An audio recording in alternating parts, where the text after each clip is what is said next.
Tale of Timmy Tiptoes, by Beatrix Potter. Once upon a time, there was a little fat comfortable grey squirrel, called Timmy Tiptoes. He had a nest thatched with leaves on the top of a tall tree, and he had a little squirrel wife called Goody. Timmy Tiptoes sat out, enjoying the breeze. He whisked his tail and chuckled, "Little wife Goody, the nuts are ripe, we must lay up a store for winter and spring." Goody Tiptoes was busy pushing moss under the thatch. "The nest is so snug, we shall be sound asleep all winter. Then we shall wake up all the thinner when there is nothing to eat in springtime," replied prudent Timothy. When Timmy and Goody Tiptoes came to the nut thicket, they found other squirrels were there already.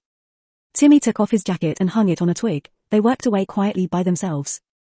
Every day they made several journeys and picked quantities of nuts.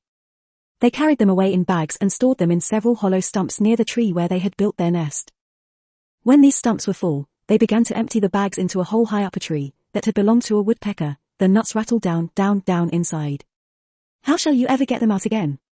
"It is like a money box," said Goody.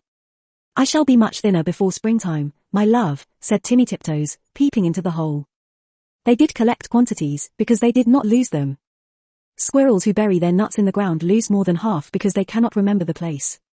The most forgetful squirrel in the wood was called Silvertail. He began to dig, and he could not remember. And then he dug again and found some nuts that did not belong to him, and there was a fight. And other squirrels began to dig. The whole wood was in commotion.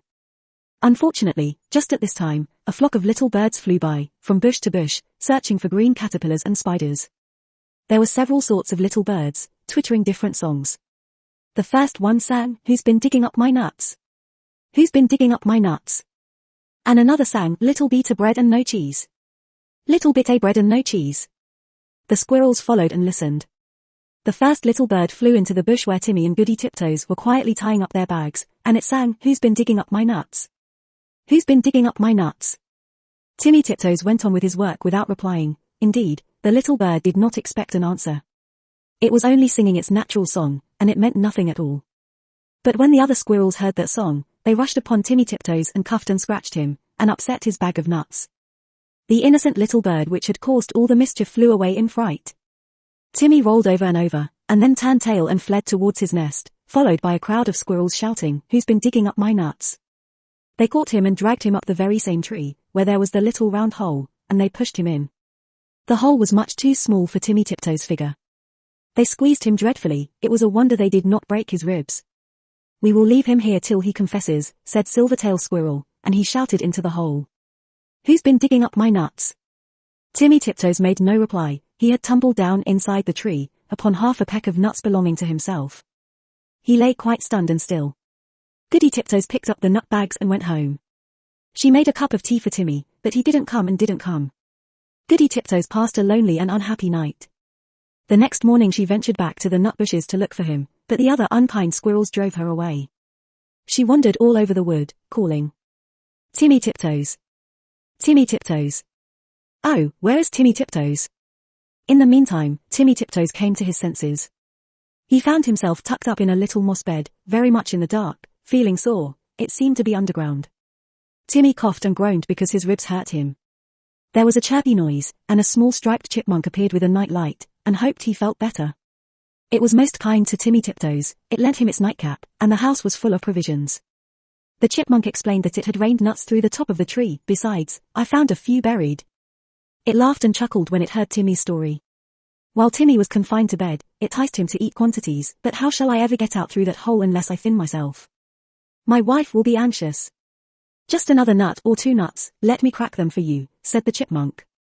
Timmy Tiptoes grew fatter and fatter. Now Goody Tiptoes had set to work again by herself. She did not put any more nuts into the woodpecker's hole, because she had always doubted how they could be got out again. She hid them under a tree root. They rattled down, down, down. Once when Goody emptied an extra big bagful, there was a decided squeak, and next time Goody brought another bagful, a little striped chipmunk scrambled out in a hurry. "It is getting perfectly full up downstairs, the sitting room is full, and they are rolling along the passage, and my husband, Chippy Hackey, has run away and left me. What is the explanation for these showers of nuts?" "I am sure I beg your pardon, I did not know that anybody lived here," said Mrs. Goody Tiptoes, "but where is Chippy Hackey?" "My husband, Timmy Tiptoes, has run away too." "I know where Chippy is, a little bird told me," said Mrs. Chippy Hackey. She led the way to the woodpecker's tree, and they listened at the hole. Down below there was a noise of nutcrackers, and a fat squirrel voice and a thin squirrel voice were singing together. My little old man and I fell out. How shall we bring this matter about? Bring it about as well as you can. And get ye gone, you little old man. You could squeeze in, through that little round hole, said Goody Tiptoes. Yes, I could, said the chipmunk, but my husband, Chippy Hackee, bites. Down below there was a noise of cracking nuts and nibbling, and then the fat squirrel voice and the thin squirrel voice sang. For the diddlum day. Day diddle dum dee. Day diddle diddle dum day. Then Goody peeped in at the hole, and called down, Timmy Tiptoes. Oh fie, Timmy Tiptoes. And Timmy replied, Is that you, Goody Tiptoes? Why, certainly. He came up and kissed Goody through the hole, but he was so fat that he could not get out.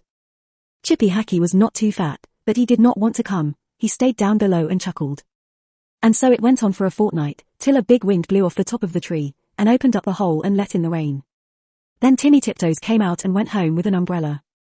But Chippy Hackee continued to camp out for another week, although it was uncomfortable.